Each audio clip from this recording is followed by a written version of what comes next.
cuando un matrimonio está consagrado por alguna otra iglesia o pastor, ¿es válida? ¿Por qué no? Porque hace falta de la bendición del sacerdote. En primer lugar, porque los protestantes no creen en los sacramentos. En segundo lugar, porque no son la iglesia de Cristo, no traen la sucesión apostólica. Hoy eran un borracho, un sinvergüenza, un asesino. Mañana agarra la Biblia y él mismo se declara pastor, funda una iglesia y dice: ahora vengo y los caso. Fíjese usted que el cura Toro comienza diciendo que el matrimonio válido solamente lo puede realizar un sacerdote.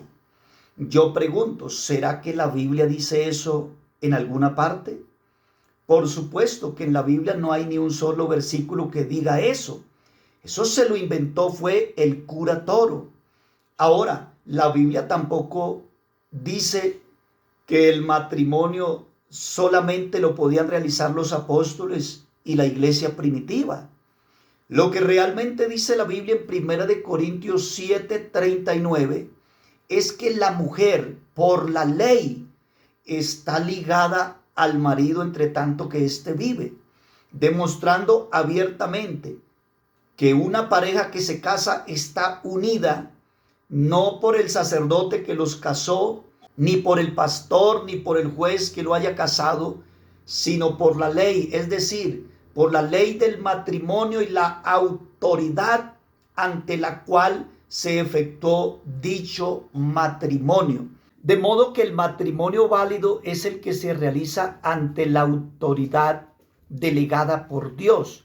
Fíjese usted que la primer pareja se casó en el huerto del Edén ante la autoridad de Dios. Por tanto, todo matrimonio válido es el que se realiza ante la autoridad de Dios. Y quizás usted se pregunte, ¿y cómo hago para saber quién tiene la autoridad de Dios? Pues la Biblia dice en Romanos capítulo 13, versículo 1, sométase toda persona a las autoridades superiores, porque no hay autoridad que no sea de parte de Dios, y las que hay por Dios han sido establecidas. Y la Biblia también dice en 1 de Pedro 1:13, someteos a toda institución humana, ya sea al rey como al superior, demostrando abiertamente que tanto el rey como el superior, ellos ejercen una autoridad que no es de ellos, sino de Dios. Así que el hecho de que el juez o el presidente sea un pecador, eso no significa que la autoridad que tiene no es de Dios. Fíjese usted que Pilato le dijo a Jesús: ¿aún no me contestas a mí que tengo autoridad para soltarte o para crucificarte?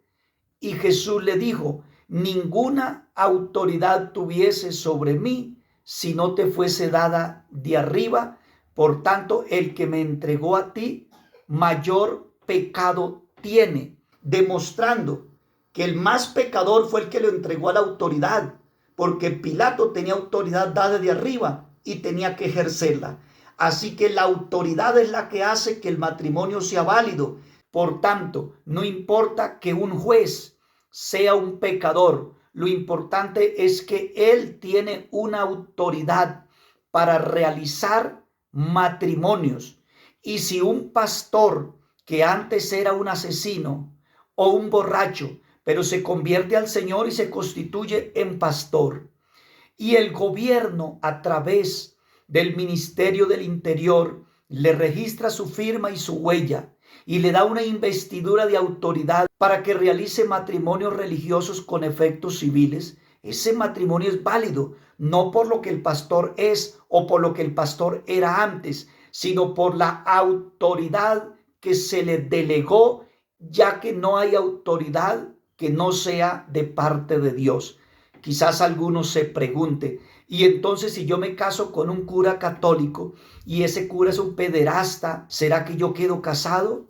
Por supuesto que queda casado, porque lo que lo casa no es lo que el cura es, sino la autoridad que se le ha delegado a él. De modo que aunque un cura esté lejos de las verdades bíblicas, De todos modos, así como Pilato tiene autoridad, y lo que vale para un matrimonio es que sea una autoridad legalmente constituida ante las leyes de un gobierno, de un país. Así que si las leyes de un país le dan la autoridad a un pastor para que case, esa autoridad es de parte de Dios, y el matrimonio que efectúe el pastor, el juez o el notario son matrimonios válidos porque están ante la ley, ante las autoridades, y no hay autoridades que no sean de parte de Dios.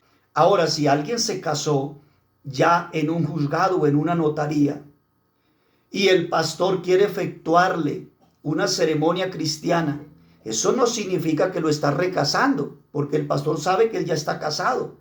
Sencillamente está haciendo una ceremonia cristiana para hacer una oración, para invocarle una bendición del Señor sobre la vida de él. Pero eso no significa que él no estaba casado. Por tanto, querido amigo, no te confundas con los argumentos de los hombres religiosos que lo único que buscan es desviar a las personas de las verdades establecidas por Dios. Reflexiona en estas cosas y que Dios te bendiga.